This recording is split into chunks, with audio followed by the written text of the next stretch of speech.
الخبر على اول نهار فتنا فيه على المسرح. انت مش فاهم شو صار. نحن قاعدين بالحبس قلنا 13 سنه بنعمل خي مسرح فوق.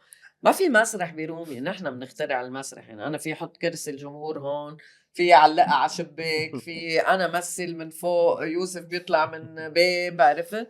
كل هولي خلص يعني كسرنا الكلاسيكية المسرح. فتنا لك على مسرح مونو انا ويرشف نعرف نطلع على الخشبة.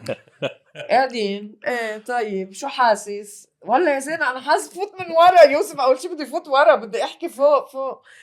قال له ايه بس لازم يمكن ما يشوفونا. صرنا نقرب ووصلنا على الدعسة اللي وصلنا له، ما قدرناش نقرب اكثر. طيب اول مشهد هلا بعد هيدا وين بنعمله تبع الثيرابي، بده يعمل ثيرابي. مش عم نعرف كمان نقعد على الخش، مش قاعدين بالكوريدور تحت، مش غير سام قاعد. فتركنا له اياه، تركنا له الخشبة لسام، قلنا له سام اصطفل انت والاضاءة وهيك نحن تحت، وركب لنا اضاءة يا محمد تحت. ليه بدي ركب لكم تحت الخشبة فوق؟ يعني ما هي موصولة كمان نحن من وين جايين، عرفت؟ من هاتنين طالعين من الحبس. حلو تشوفنا طالعين من مش معقول طل لك من الخشبة، ما نحن مش ممثلين، نحن طالعين من حبس وهويتنا. فمن وين بدنا نطلع؟ انا كل عرض اللي حوالي قاعدين من هون من المول وعم يطلع على LCD بحكي معه يا الله بس يا انا يوسف. هيدا محبوس. بتقول لي ايه حرام محبوس. طلع بتقول لي لا. في واحد قال لي الخيوان بده يطلع هيدا مهبل يا بس يضوء بتلاقيهم عملوا هيك شو هيدا منين مرحبا.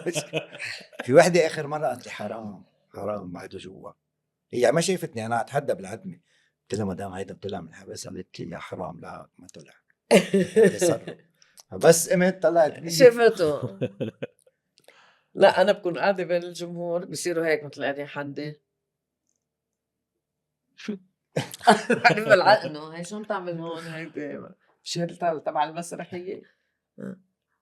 بعدين بقوم بيعملوا هيك شو عم بيصير. اللي ما بينحسد هو اللي بيكون قاعد حد سام بكاركتر لولو، تطلع هيك انه شو غريب يا الله عصام يا الله. اذا هيك اذا انا بكون قاعد هناك بشوف هالمنظر يعني كثير غريب. من اعظم المشاهد. في واحد كمشني هذا الممثل كان معك بحلقه وبيعمل كلمين ستاند اب. كان معكم بسمته رودريغ. فقعدت حدهم هيدا طلع من الحبس. عم قال لي ما هي قاعد حد. لا عارفك. فيت كمشني قال لي ولا بيعرفك. رودريغ في له سيلفي اخذها هو وسام بكاركتر لولو، بس شافه قاعد حده سحب تليفونه هيك. ما اعظم.